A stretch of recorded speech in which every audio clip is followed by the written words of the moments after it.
This is Peter Campbell. I am doing a video update here on the relative value systems. What I'm demonstrating and discussing is a point which addresses a key issue related to curve fitting and knowing when you have a redundant and robust system. Essentially, what we have here is a system which attempts to buy weakness and sell strength. It attempts to understand which risk is the lowest risk, and therefore orient its trades in a direction in line with the lowest risk trades. And then, therefore, if the market's, for example, heading down, it's going to be looking at selling rallies and selling strength and then covering on weakness. If the market is heading up, it will look to buy strength and to buy weakness and sell strength.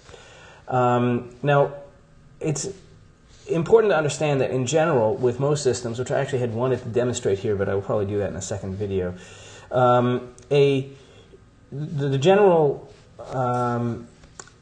type of indicator or analytic that people are using is something related to moving averages, something that is related to time and price.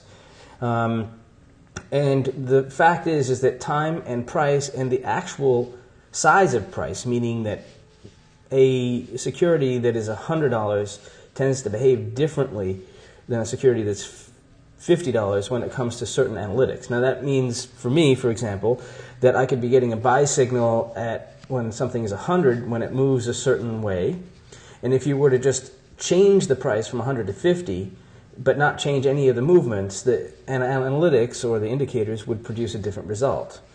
So there's a whole bunch of drift which happens with most analytics, and moving averages themselves, especially in a sloping market like we have here, which is consistently making megaphone type patterns, just freaks the hell out of any sort of analytic. It causes divergences and false positives and false negatives. Our mechanisms have nothing to do with that. They do not look at moving averages, and they do not look at time in the traditional sense. And what I wanted to do was to demonstrate that, because the way that you know that you have a bad approach to solving a system issue is that you apply a model to a particular index, then you tweak the model, you get it all perfect, and historically it looks great. The problem is that in the future there is no particular reason to expect that the past will be indicative of the future. So how would you know that is going to work? You don't. So you can only make educated guesses, and sometimes the past is similar to the future. However, usually how you know that that's not going to be a very powerful solution is that when you change your model to point at a different security, it falls apart. Usually what happens is that this particular curve that you see here would become a curve which just goes straight down. That's the normal scenario, or it just becomes gibberish and you can't do anything. Now, the reality with our tools here and these systems is a totally different reality. And I'm going to demonstrate that with correlated instruments and then non-correlated instruments. So basically what I've got here is the SSO system, and you see the curve. Now this, you don't have to believe it, but it is not optimized. This is just the standard model applied to SSO. Okay, now what I'm going to do here is I'm going to take SSO and we're going to turn it into DIA. So this is a non-leveraged instrument. And it's a totally different instrument. And the model produces the same 45-degree curve. We're going to go turn this into UWM. We get the same 45-degree curve, more or less. Again, not optimized. I haven't, rehearsed this stuff trying to figure out how I can get the curves to all be right. This is just a natural model. So let's just say, okay, well, those are all correlated indexes. And if one goes down, they all go down, so they go together. But let's take something like SRS, which is actually very not correlated to the market as a whole. And this is the curve for SRS, same 45 degrees.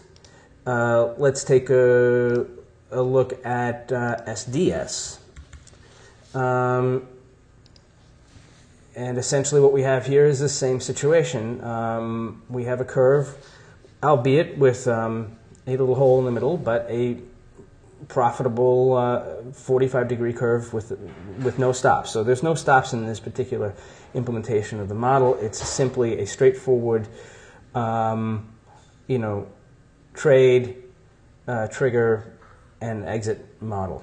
Now, that's what I'm seeking to demonstrate here, is just to show the robustness of a model applied in non-correlated instruments with non-correlated prices, in the sense that they're not all of the same price range. We had things that are $100, things that are $30, things that are $20 and $15 and $150. So the prices varied a lot with these instruments, and the SRS produced wonderful results.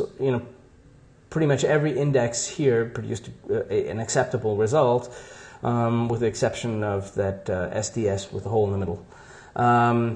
But in any case, this is how you know that you have a robust system. This is how you know that you have a system that is likely to continue to produce similar results in the future. And that is why I wanted to do this demonstration and make this video.